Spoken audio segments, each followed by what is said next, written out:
యాదాద్రిలో మంత్రుల పూజలు. తెలంగాణ ప్రసిద్ధ పుణ్యక్షేత్రం అయిన యాదాద్రి శ్రీ లక్ష్మీనరసింహస్వామి వారిని దర్శించుకున్నారు మంత్రులు.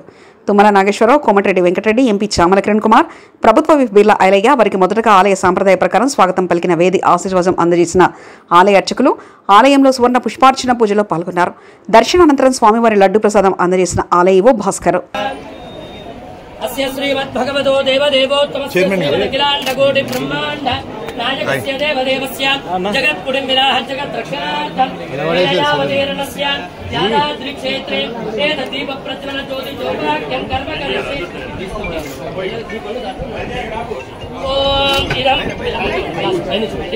इदं विष्णुर्विजग्रमे त्रेधानितरे पदं समूढवस्य वागुं सुरे उग्रं वीरं महाविष्णुं ज्वलन्तं सर्वतोमुखं नृसिंहं भीषणं भद्रं मृत्योर्मृत्युर्नमाम्यहम् ॐ नारायणाय विद्महे वासुदेवाय धीमहि तन्नो विष्णुः प्रचोदयात्।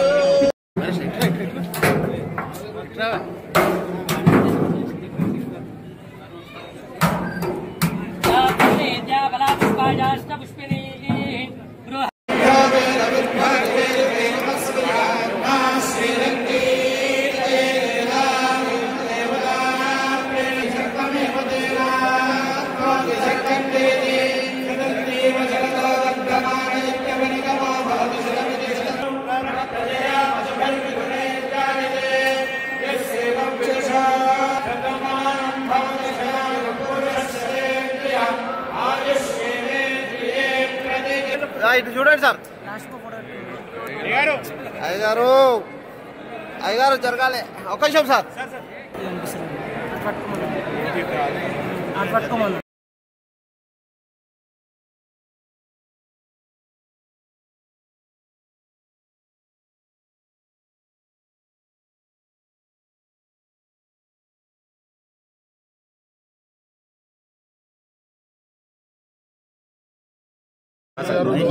Okay sir.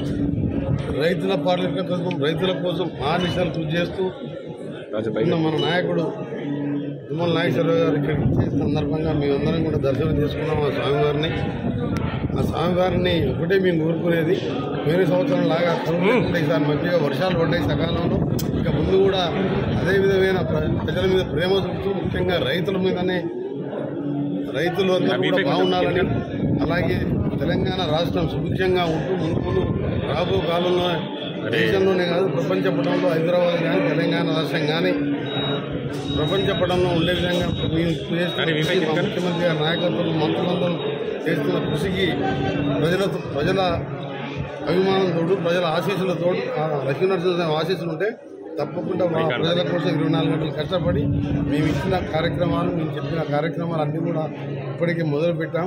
ఇంకా 4 సంవత్సరాలు కాదు, రాబో కాలంలో కూడా తప్పకుండా ప్రజలకు అండగా ఉండి ప్రజలందరూ బాగుండే విధంగా భార్య పిల్లలతో కుటుంబ సమేతంగా బాగుండాలని ఆ స్వామివారిని మరొకసారి యాదగిరిగుట్ట లక్ష్మీనరసింహస్వామి దర్శనం దేవదేవత దయ వల్ల మేమందరం దర్శనం చేసుకోవడం ఆయన దయ వల్ల ఈ మంచి వర్షాలతోటి పాడి పంటలతోటి తెలంగాణ రాష్ట్రం సుభిక్షంగా ఉంది. భవిష్యత్తులో కూడా అదే రకంగా ఉండాలని నా రైతాంగ సోదరులందరూ కూడా గుండె మీద చేసుకొని ఈ ప్రభుత్వం కల్పించినటువంటి వనరులన్నింటినీ సద్వినియోగం చేసుకొని వీలైన కాడికి ఆ భగవంతుడు ఇచ్చినటువంటి శక్తి మేరకి తెలంగాణ రైతాంగం కోసం ప్రయత్నం చేసే అవకాశం ఇచ్చినటువంటి ఆ దేవదేవుడికి నమస్కారాలు తెలియజేస్తూ ఈ యొక్క పుణ్యక్షేత్రం ఈ రాష్ట్రంలోనే కాకుండా భారతదేశంలో పెద్ద ఎత్తున వెలుగొందేటట్టుగా దీని అంకురార్పణలో కూడా ఆ రోజు నేను ఆ ప్రభుత్వంలో భాగస్వామి ఉండటం, ఈరోజు ఈ దివ్యక్షేత్రం జగదీప్యమానంగా ఎలగటం తెలంగాణకే కాకుండా దేశవ్యాప్తంగా లక్ష్మీనరసింహస్వామి కటాక్షం ఉండాలని చెప్పి ఆ భగవంతుడు కోరు.